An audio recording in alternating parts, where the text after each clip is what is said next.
people who are on the ground, the people who have made this their home. But it's also interesting to note that the North Dakota's governor has ordered an immediate evacuation, and it doesn't appear that he has the authority to do that, because the past governor, Dalrymple, also ordered the exact same thing. But that authority to do forcible evacuations rests with the Army Corps of Engineers, and they need to reach out to North Dakota law enforcement and North Dakota National Guard. And so we're going to communicate with the levels of the Army Corps of Engineers as the Standing Rock. I don't know if the Standing Rock tribe has done that, but the people who are actually living on this camp need to be in communication with all levels of representatives who seek to impact their lives. This camp has been their life for the past 6 to 8 months, and so we want to respect that. We all want peace. There's women and children out here.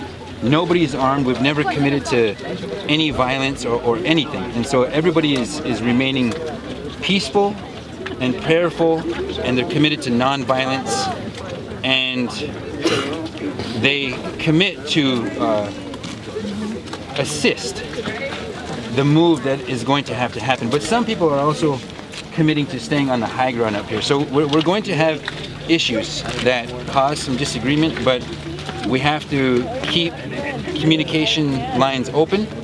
There has been a lot that has happened to North Dakota over the past 6 to 8 months.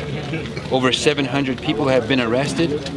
People have almost had to have their arms amputated. People have lost their eyesight. People have been permanently maimed. People have had their lives put at unnecessary risk and danger by the water cannons that were administered by North Dakota law enforcement. And we need also, whether in person or in the media or in the law, to hold any aggressions, any unlawful acts against water protectors. We need to hold the perpetrators accountable.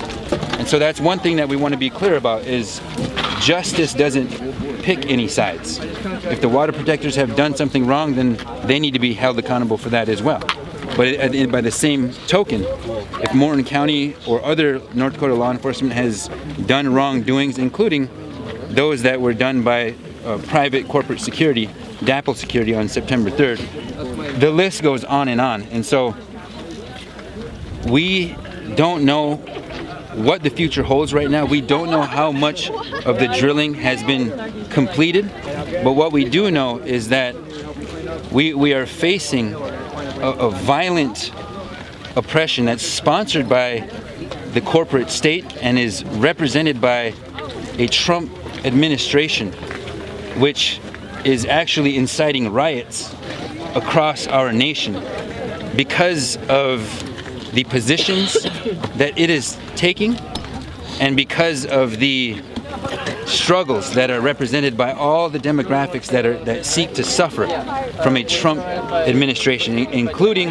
Native nations, including all black lives, including all women, all women's rights, including all people who are declared illegal human beings, including the entirety of the Muslim faith, which is being discriminated against in those 7 countries, including Mother Earth, whose resources are not respected in the modern economic worldview. And so we have to dig deep right now. And this is unfolding right now in North Dakota at the confluence of the Cannonball and Missouri rivers. What about the February 22nd date? It seems that they're not budging. They are adamant in that date, and so I'm sorry to interrupt, guys, but we have to attend a meeting right now to discuss that. Yep, to discuss the possibility of extending that.